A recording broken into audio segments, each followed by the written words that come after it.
एक घर में 3 भाई और एक बहन थी। बड़ा और छोटा पढ़ने में बहुत तेज थे। उनके माँ बाप उन चारों से बेहद प्यार करते थे, मगर मझले बेटे से थोड़ा परेशान से थे। बड़ा बेटा पढ़ लिख कर डॉक्टर बन गया, छोटा भी पढ़ लिख कर इंजीनियर बन गया, मगर मझला बिल्कुल आवारा और गंवार बन के ही रह गया। सबकी शादी हो गई। बहन और मझले को छोड़ दोनों भाइयों ने लव मैरिज की थी। बहन की शादी भी अच्छे घराने में हुई थी। आखिर भाई सब डॉक्टर इंजीनियर जो थे। अब मझले को कोई लड़की नहीं मिल रही थी। बाप भी परेशान, माँ भी। बहन जब भी मायके आती सबसे पहले छोटे भाई और बड़े भैया से मिलती, मगर मझले से कम ही मिलती थी, क्योंकि वह न तो कुछ दे सकता था और न ही वह जल्दी घर पे मिलता था। वैसे वह दिहाड़ी मजदूरी करता था। पढ़ नहीं सका तो नौकरी कौन देता। मझले की शादी के बिना बाप गुजर गए। माँ ने सोचा कहीं अब बंटवारे की बात न निकले, इसलिए अपने ही गांव से एक सीधी साधी लड़की से मझले की शादी करवा दी। शादी होते ही न जाने क्या हुआ कि मझला बड़े लगन से काम करने लगा। दोस्तों ने कहा, ए चंदू आज अड्डे पे आना। चंदू, आज नहीं फिर कभी।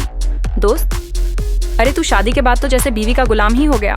चंदू, अरे ऐसी बात नहीं, कल मैं अकेला एक पेट था तो अपनी रोटी के हिस्से कमा लेता था। अब 2 पेट है आज, कल और होगा। घर वाले नालायक कहते हैं मेरे लिए चलता है, मगर मेरी पत्नी मुझे कभी नालायक कहे तो मेरी मर्दानगी पर एक भद्दा गाली है, क्योंकि एक पत्नी के लिए उसका पति उसका घमंड, इज्जत और उम्मीद होता है। उसके घर वालों ने भी तो मुझ पर भरोसा करके ही तो अपनी बेटी दी होगी, फिर उनका भरोसा कैसे तोड़ सकता हूँ।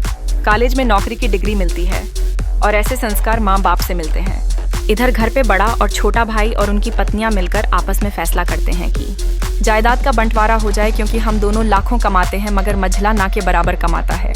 ऐसा नहीं होगा। माँ के लाख मना करने पर भी बंटवारा की तारीख तय होती है। बहन भी आ जाती है, मगर चंदू है कि काम पे निकलने के बाहर आता है। उसके दोनों भाई उसको पकड़कर भीतर लाकर बोलते हैं कि आज तो रुक जा, बंटवारा कर ही लेते हैं। वकील कहता है ऐसा नहीं होता, साइन करना पड़ता है। चंदू, तुम लोग बंटवारा करो, मेरे हिस्से में जो देना है दे देना। मैं शाम को आकर अपना बड़ा सा अंगूठा चिपका दूंगा पेपर पर। बहन, अरे बेवकूफ, तू गनवार का गनवार ही रहेगा। तेरी किस्मत अच्छी है कि तू इतनी अच्छे भाई और भैया मिले माँ। अरे चंदू, आज रुक जा। बंटवारे में कुल 10 बीघा जमीन में दोनों भाई 5-5 रख लेते हैं और चंदू के लिए पुस्तैनी घर छोड़ देते हैं। तभी चंदू जोर से चिल्लाता है, अरे फिर हमारी छुटकी का हिस्सा कौन सा है। दोनों भाई हंसकर बोलते हैं, अरे मूर्ख, बंटवारा भाइयों में होता है और बहनों के हिस्से में सिर्फ उसका मायका ही है। चंदू, ओह, शायद पढ़ा लिखा ना होना भी मूर्खता ही है। ठीक है, आप दोनों ऐसा करो, मेरे हिस्से की वसीयत मेरी बहन छुटकी के नाम कर दो। दोनों भाई चकित होकर बोलते हैं, और तू? चंदू माँ की ओर देख के मुस्कुरा के बोलता है, मेरे हिस्से में माँ है ना। फिर अपनी बीवी की ओर देखकर बोलता है मुस्कुरा के, क्यों चंदूनी जी, क्या मैंने गलत कहा? चंदूनी अपनी सास से लिपट कर कहती है, इससे बड़ी वसीयत क्या होगी मेरे लिए कि मुझे माँ जैसी सासू मिली और बाप जैसा ख्याल रखना वाला पति। बस यही शब्द थे जो बांटवारे को सन्नाटा में बदल दिया। बहन दौड़कर अपने गनवार भैया से गले लगकर रोते हुए कहती है कि माफ कर दो भैया मुझे, क्योंकि मैं समझ न सकी आपको। चंदू, इस घर में तेरा भी उतना ही अधिकार है जितना हम सभी का।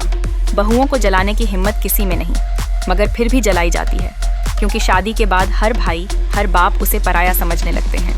मगर मेरे लिए तुम सब बहुत अजीज हो, चाहे पास रहो या दूर। माँ का चुनाव इसलिए किया ताकि तुम सब हमेशा मुझे याद आओ, क्योंकि ये वही कोख है जहाँ हमने साथ 9 महीने गुजारे। माँ के साथ तुम्हारी यादों को भी मैं रख रहा हूँ। दोनों भाई दौड़कर मझले से गले मिलकर रोते रोते कहते हैं, आज तो तू सचमुच का बाबा लग रहा है। सबकी पलकों पे पानी ही पानी। सब एक साथ फिर से रहने लगते हैं।